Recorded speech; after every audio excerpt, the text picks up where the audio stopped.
Salut à toi, ami permaculteur. Donc, on se retrouve aujourd'hui, le vendredi 26 mars. Je le concède, le 26 mars, c'est relativement tard pour entamer les semis que je vais entamer. Quoique les tomates, on est dans le bon timing, selon moi. Pensez plutôt aux aubergines et aux piments et aux poivrons qui demandent normalement un peu plus de temps. Habituellement, je les commence même en janvier. En tout cas, pas les aubergines, mais les piments, poivrons en janvier. Les aubergines, ça peut attendre fin février, mi-mars, on est quand même bon. Donc, dans la vidéo précédente, je ne sais pas si vous avez remarqué, j'avais fait une pente dans ma couche chaude. Et donc, dès le premier arrosage, je me suis vite rendu compte que c'était le carnage. Donc, j'ai tout réaplani. On peut voir la trace de terre. Donc, la terre se trouvait jusqu'à cette hauteur-là précédemment. J'ai tout réaplani. Ensuite, j'ai fait mes sillons. Et une fois que j'ai fait mes sillons, alors que j'allais planter, je me suis dit, mais Cédric, trouve-toi des petits pots. Et donc, j'ai encore laissé passer un jour ou deux, le temps de me trouver des petits pots.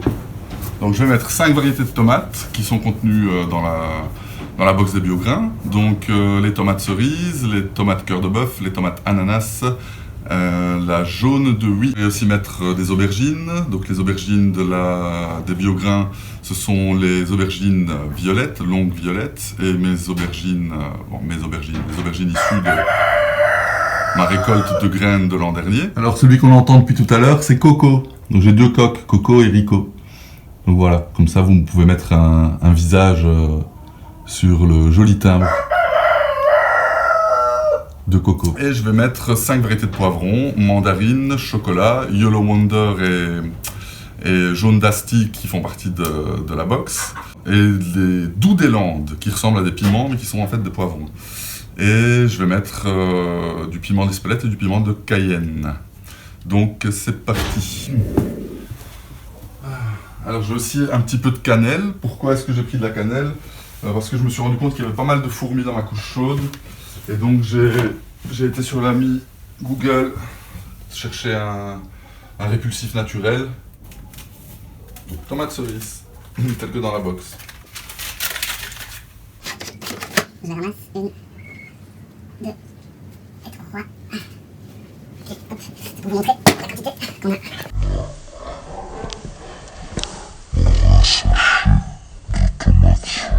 Alors vous allez me dire, mais pourquoi je ne le fais pas directement sur la couche chaude?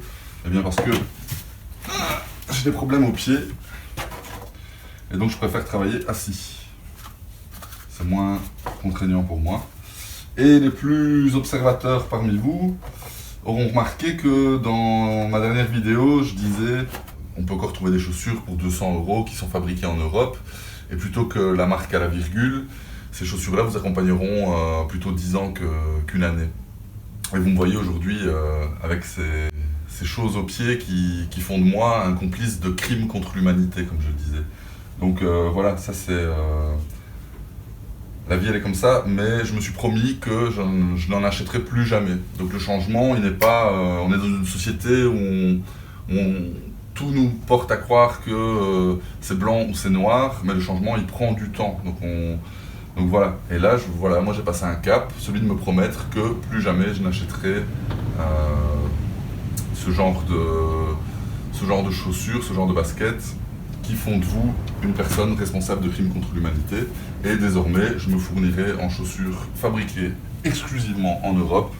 Comme ça, au moins, je sais que je ne suis pas responsable du malheur de nombreux enfants à travers le monde. Et donc, on se retrouve 2 jours plus tard donc on est dimanche, pour voir le résultat de tout ça. Évidemment, rien n'a encore germé, hein. Les piments, les poivrons, ça peut prendre 2 à 3 semaines. Les tomates et les aubergines, ça va beaucoup plus vite. Les tomates, à mon avis, dans 4-5 jours, on sera bon. Donc, la température est idéale, pratiquement 26 degrés. Voilà, tous mes petits pots sont là. Je suis très content. Mais ça ne sera pas le mot de la conclusion. Alors, quel sera ce mot de la fin? Ce mot de la conclusion? On est ce qu'on fait.